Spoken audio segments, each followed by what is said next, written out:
students, welcome to my channel Step by Step Mathematics. Today we will start chapter 6 Triangles of class 10th. पहले हम बेटा congruent figures के बारे में पढ़ चुके हैं लास्ट ईयर 9th क्लास में कि कॉन्ग्रुएंट फिगर्स क्या होते हैं, जिसका मतलब होता है बिल्कुल सेम साइज हो, सेम शेप हो। ऐसे फिगर्स जिसका क्या हो, same size and same shape, इन्हें हम क्या बोलते हैं, कॉन्ग्रुएंट फिगर्स बोलते हैं। जैसे कि मैंने एक ट्राइंगल लिया, ये इक्विलेटरल ट्राइंगल है, ठीक है। इक्विलेटरल ट्राइंगल साइड्स हैं 3 सेंटीमीटर, और इसके कॉन्ग्रुएंट ट्राइंगल जो दूसरा इक्विलेटरल ट्राइंगल ही होगा जिसकी साइज क्या होगी, 3 सेंटीमीटर की ही होंगी।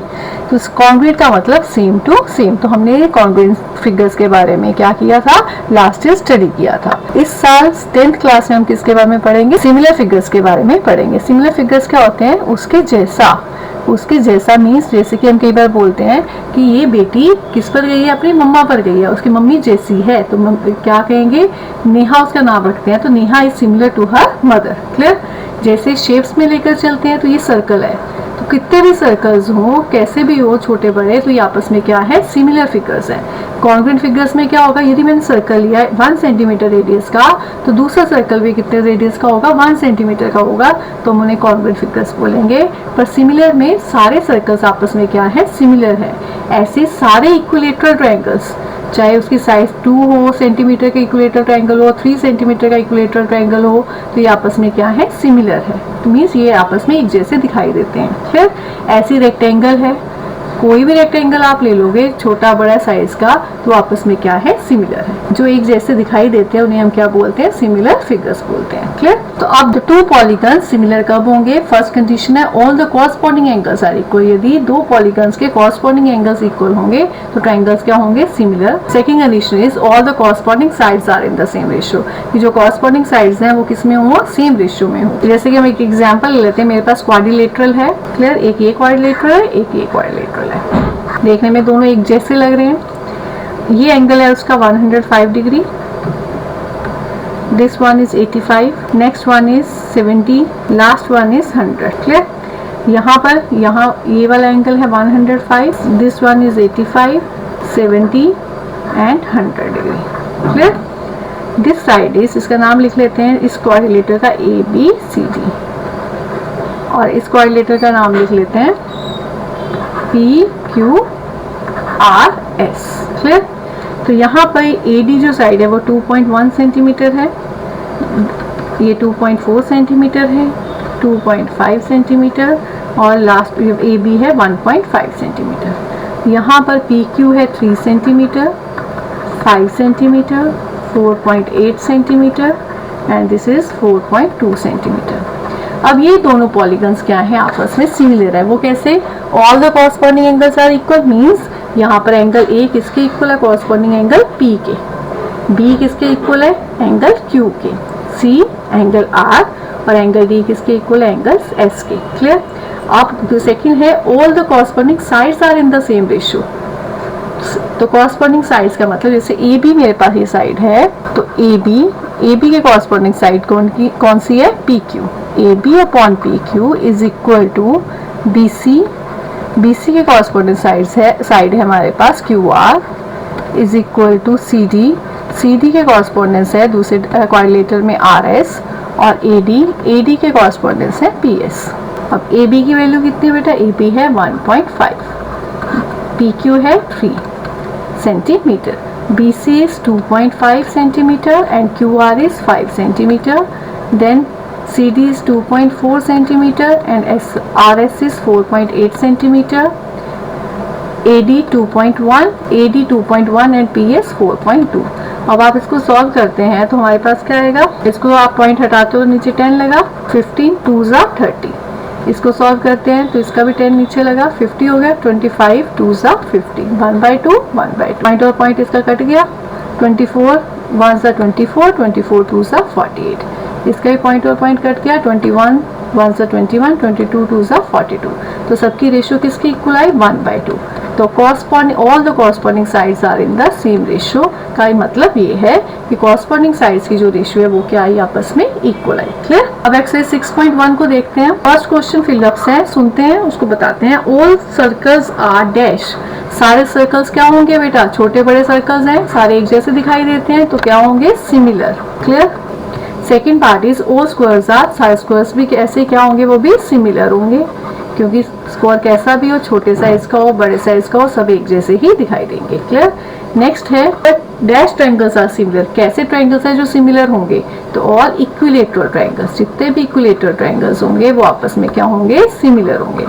Fourth one is two polygons of the same number of sides are similar, दो पॉलीगन्स है वो सिमिलर कब होंगे, if their corresponding angles are, क्या बताया, कॉरस्पॉन्डिंग एंगल्स क्या होने चाहिए, equal, and their corresponding sides are, corresponding sides क्या होनी चाहिए, इन सेम रेशियो। इस सेम रेशियो को हम वर्ड क्या बोलते हैं, प्रोपोर्शनल। तो कॉरस्पॉन्डिंग साइड्स क्या होनी चाहिए, प्रोपोर्शनल होनी चाहिए, या हम इन द सेम रेशियो भी लिख सकते हैं और प्रोपोर्शनल भी लिख सकते हैं। क्लियर। 2020 इस बार के एग्जाम में ये फिलअप्स आया था। क्लियर। 6.1 का क्वेश्चन नंबर 2 है, give two different examples of pair of similar figures. तो सिमिलर फिगर्स का एग्जांपल दें, जैसे यहाँ आपको दे ही रखा है, और दो नॉन सिमिलर फिगर्स का दे दें, तो उसमें इन दोनों को भी दे सकते हो। नॉन सिमिलर फिगर एक सर्कल है, एक स्क्वायर है, और सिमिलर फिगर्स में आप दे सकते हो सब सर्कल्स का, सब स्क्वायर्स का, सब रेक्टेंगल्स का। क्लियर।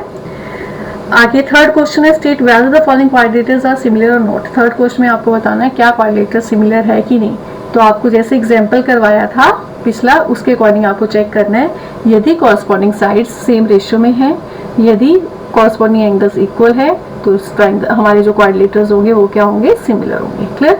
नेक्स्ट हम पढ़ेंगे सिमिलरिटी ऑफ ट्राइंगल्स। अब टू ट्राइंगल्स सिमिलर कब होंगे, यदि उसके कॉरस्पॉन्डिंग एंगल्स इक्वल होंगे, मीन्स यहाँ पे हमारा एंगल एक 30 डिग्री है, ये भी कितने का है, 30, ये 70 है, तो ये भी कितने का है, 70, दिस वन इज 80, तो ये भी कितने का है, 80 डिग्री का है। Clear. Second condition, their corresponding sides are in the same ratio, means ये 2 सेंटीमीटर है, this one is 4, here it is a 3, this one is 6, 4, this side is 8 centimetre. अब आप इसकी रेशियोज देखोगे 2 और 4, तो 2/4 की रेशियो किसके इक्वल टू, क्या 3/6 के इक्वल है, और क्या ये इक्वल है 4/8 के, ये चेक करेंगे कॉरस्पॉन्डिंग साइड्स का रेशियो। इसके ये साइड इस साइड के कॉरस्पॉन्डेंस है, ये साइड इसके कॉरस्पॉन्डिंग है, और ये इस वाली साइड के कॉरस्पॉन्डिंग है। तो आप इस सबको सॉल्व करेंगे तो क्या आएगा, 1/2, 1/2, 1/2। तो रेशियोज क्या है, आपस में इक्वल है। क्लियर। तो जब ये दोनों कंडीशन सेटिस्फाई होंगी तो ट्राइंगल्स क्या होंगे, सिमिलर होंगे। क्लियर। सिमिलर के लिए बेटा हम साइन क्या बनाते हैं, जैसे मैंने इस ट्राइंगल का नाम रखा ABC, और दूसरे ट्राइंगल का नाम रखा PQR। तो ट्राइंगल ABC सिमिलर है ट्राइंगल PQR। तो सिमिलर के लिए जो हम साइन बनाते हैं वो है ऐसे करके। क्लियर। जब ऐसे रीड करेंगे, triangle ABC similar to triangle PQR। Clear. जैसे हम कॉन्ग्रुएंसी के लिए साइन क्या बनाते थे, 2 लाइंस और एक ये करते थे, सिमिलरिटी के लिए हमारा सिर्फ ये है। क्लियर। उल्टा S. Now move to the most important theorem of this chapter, that is the basic proportionality theorem, जिसे हम BPT भी बोलते हैं और इसको हम थेल्स थ्योरम भी बोलते हैं। तो जब आपके एग्जाम में जब ये थ्योरम आती है तो आपके आ सकते हैं state and proof basic proportionality theorem, state and proof Thales theorem, या आपको स्टेटमेंट गिवन होगी और आपको उसका प्रूफ करना होगा। क्लियर। तो इस थ्योरम की हमें स्टेटमेंट भी लर्न करनी है, फिर उसके अकॉर्डिंग हमें इसका प्रूफ करना है। क्लियर। अब बेसिक प्रोपोर्शनैलिटी थ्योरम की स्टेटमेंट क्या है, if a line is drawn parallel to one side of a triangle, एक ट्राइंगल है उसके एक साइड के पैरेलल एक लाइन को ड्रॉ किया जाता है, तो हम एक ट्राइंगल बनाते हैं और इस ट्राइंगल का एक नाम दे देते हैं ABC, और BC के पैरेलल हम एक लाइन ड्रॉ कर लेते हैं। Intersect the other two sides in distinct points, ये दो साइड्स हैं अदर, एक AB, ये तो BC के पैरेलल हो गया, अदर टू साइड्स क्या बची, AB और AC। AB और AC को वो दो डिस्टिंक्ट पॉइंट्स पे काटती हैं, इन डिस्टिंक्ट पॉइंट्स का नाम दे दिया D और E, comma the other two sides are divided in the same ratio. इस कॉमा का मतलब है कि ये हमें प्रूव करना है ये पार्ट, कि जो अदर टू साइड्स हैं AB और AC जो है वो डिवाइड हो रही है इस लाइन के थ्रू, किसमें, सेम रेशियो में। मीन्स हमें प्रूव करना है कि AD/DB किसके इक्वल है, AE/EC के। क्लियर। तो गिवन क्या है हमारे पास, एक ट्राइंगल ABC इन विच हमने ड्रॉ कर लिया, क्या ड्रॉ किया, DE parallel to BC। Clear. और ये AB और AC को कहाँ कट कर रहा है, D और E को। क्लियर।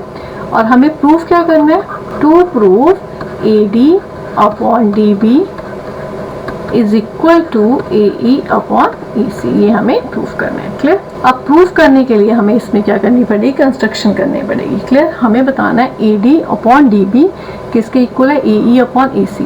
कंसेप्ट हमारे यहाँ यूज करेंगे हम एरिया ऑफ ट्रायंगल का। कंसेप्ट क्या लेके चलेंगे इसके प्रूफ में, एरिया ऑफ ट्रायंगल जो किसके इक्वल होता है, हाफ बेस इनटू हाइट। तो पहले हमें प्रूफ करना है एडी, तो एडी किस ट्रायंगल में, एडी ई में ही है, क्लियर। नीचे चाहिए डीबी, डीबी को यूज करके भी हमें क्या बनाना पड़ेगा, एक ट्रायंगल। तो मैं डी बी को ट्रायंगल बनाने के लिए मैं बी और ई को ज्वाइन कर देती हूँ, क्लियर। तो डी बी ई एक क्या बन गया, ट्रायंगल, जिसमें हमें डी बी मिल जाएगा, क्लियर। दूसरी तरफ प्रूफ करना है ए ई, तो ए ई तो इस ट्रायंगल में है, क्योंकि कंसेप्ट क्या यूज करना है, बार बार एरिया ऑफ ट्रायंगल का यूज करना है हमें। ई सी, और ई सी के लिए हम क्या करेंगे, ई सी जो इस ट्रायंगल में आ रहा है, पर हम क्या करेंगे कंस्ट्रक्शन में इसको ज्वाइन कर देंगे डी सी को, क्लियर। अब एरिया ऑफ ट्रायंगल क्या होता है, half base into height. Base हो गया, अब एडी मानो हम ये एडी बेस लेते हैं इस ट्रायंगल में, तो हाइट भी चाहिए। तो हाइट ड्रॉ करने के लिए मैं यहाँ से एक ऑल्टीट्यूड ड्रॉ करूँगी ई से, तो ये भी एक कंस्ट्रक्शन का हिस्सा आ गया। मैंने ई एंड क्या किया, एक ऑल्टीट्यूड ड्रॉ किया ए बी के ऊपर, क्लियर। और जब ए ई बेस लेकर चलेंगे, इस पर भी एक क्या चाहिए, हमें परपेंडिकुलर चाहिए। तो मैं यहाँ से भी एक ऑल्टीट्यूड ड्रॉ करूँगी, इसका नाम क्या रख लिया हमने, डी एम। तो कंस्ट्रक्शन हमने क्या की, join B E and D C and draw perpendicular E N to A B and D M to A C. अब इसको हम लिख लेंगे। कंस्ट्रक्शन में हम क्या करेंगे, join B E and C D join कर लिया, और ई एन को क्या किया, परपेंडिकुलर ड्रॉ किया, किस पर, ए बी पर, एंड डी एम किस पर परपेंडिकुलर ड्रॉ किया हमने, ए सी पर। तो यहाँ लिख लेते हैं draw E N perpendicular on A B and D M perpendicular on A C, फिर अब चलते हैं प्रूफ की तरह। कंसेप्ट क्या लेकर चलेंगे हम, एरिया ऑफ ट्रायंगल का। हमें क्या चाहिए बेटा, A D upon D B किसके इक्वल चाहिए, A E upon A C. A D और डी बी किस किस ट्रायंगल में, उसका हम एरिया निकाल लेंगे। ए डी किस ट्रायंगल में, ए डी ई में। तो area of triangle A D E upon D B किस ट्रायंगल में, डी बी ई। तो area of triangle D B E, दोनों का एरिया ले लिया, उसकी रेशियो ले ली। तो area of triangle A D किसकी इक्वल होगा, हाफ बेस इनटू हाइट। तो जब ए डी ई है तो बेस क्या लिया हमने, ए डी, क्योंकि हमें ए डी चाहिए, और हाइट ए डी के ऊपर क्या ऑल्टीट्यूड आ रहा है बेटा, ई एन। नीचे half D B E, D B E में बेस क्या लेके चलेंगे, डी बी, और ऑल्टीट्यूड क्या आएगा बेटा, जब ये ट्रायंगल है डी बी ई, तो इसका ऑल्टीट्यूड कहाँ जा रहा है, ई एन। वो क्यों जा रहा है, जब हमारे पास बेटा ऑब्ट्यूज एंगल ट्रायंगल्स होते हैं तो उनके ऑल्टीट्यूड क्या चले जाते हैं, बाहर भी चले जाते हैं। ऑल्टीट्यूड क्या होता है, परपेंडिकुलर डिस्टेंस होता है एक वर्टेक्स से दूसरे बेस की तरफ। तो ये जो है, ये एक वर्टेक्स है, ये बेस है, इसको बढ़ाया गया, तो ये भी क्या है, परपेंडिकुलर डिस्टेंस है। तो डी बी ई में परपेंडिकुलर क्या ड्रॉ हो रहा है, E N, clear. Half half cut गया आपका, ई एन कट गया, तो आपको क्या मिला, which is equal to A D upon D B. This is equation number 1, clear. ऐसा ही काम हम इस तरफ के लिए भी करेंगे। हमें ए ई अपॉन ई सी चाहिए, तो यहाँ ए ई किस ट्रायंगल में है, ए डी ई में ही है, ई सी किस में है, डी ई सी में। तो अब यहाँ हम लिखेंगे area of triangle A D E, और नीचे area of triangle D E C, which is equal to half. अब ए डी ई है, हमें क्या चाहिए, ए ई, तो बेस कौन सा लेकर चलेंगे, ए ई, और ए ई पर क्या ऑल्टीट्यूड आ रहा है, डी एम। नीचे half base into height, base कितना है, हमें क्या चाहिए, ई सी, तो ई सी बेस लेकर चलेंगे, और ई सी पर भी ऑल्टीट्यूड क्या ड्रॉ हो रहा है, डी एम। वही वाला case, D E C triangle है, तो इसका ऑल्टीट्यूड क्या है, डी एम। हमें क्या मिलेगा अब इसमें, ये सब कट जाएगा, what we get, A E upon E C. This is equation number 2। अब दोनों इक्वेशन को जब आप कंपेयर करते हो लेफ्ट हैंड साइड को, तो टॉप के दोनों area of triangle A D E और area of triangle A D तो आपस में इक्वल है। यदि नीचे के भी हमारे एरियाज इक्वल हो जाएं, तो ये दोनों आपस में क्या आ जाएंगे, इक्वल आ जाएंगे, जो हमें प्रूफ करना है। अब देखो ट्रायंगल डी बी ई ये है, दूसरा ट्रायंगल है डी ई सी ये है। जब ऐसे दोनों, ये दोनों ट्रायंगल्स क्या बेटा, दोनों सेम बेस पर बने हुए हैं। कौन सा सेम बेस है दोनों का, डी ई। दोनों डी ई बेस पर बने हुए हैं, और दोनों सेम पैरेलल्स के बीच में बने हुए हैं। 9th क्लास में हमने देखा था, यदि दो ट्रायंगल्स सेम बेस और सेम पैरेलल्स के बीच में है, ये बेस हो गया और ये पैरेलल्स हैं, उनके बीच में दो ट्रायंगल्स हैं, तो दोनों का एरिया आपस में क्या होता है, इक्वल होता है। तो वो कंसेप्ट हम यहाँ पर लगाएंगे, क्लियर। तो लिखेंगे since triangle DBE and triangle DEC are on same base, क्या बेस है दोनों का same, DE, and between same parallels, कौन कौन से पैरेलल्स है हमारे पास, देखो डायग्राम को, DE parallel to BC, therefore area triangle DBE is equal to area triangle DEC। Clear. अब फ्रॉम इक्वेशन 1, 2 एंड 3, ऊपर के दोनों सेम थे, डिनोमिनेटर्स भी दोनों सेम हो गए, तो ये सब दोनों साइड्स क्या हो जाएंगे आपस में इक्वल। तो ये लिखेंगे from 1, 2 and 3 what we get, AD upon DB is equal to AE upon EC। हमें यही प्रूव करना था। क्लियर। तो this is the proof of the basic proportionality theorem. बहुत इंपॉर्टेंट थ्योरम है, क्वेश्चंस में बहुत यूज होगी और पेपर में भी आने के इसके काफी चांसेस रहते हैं। Okay, I hope you understand the exercise 6.1 and the basic proportionality theorem. Thanks for watching my video.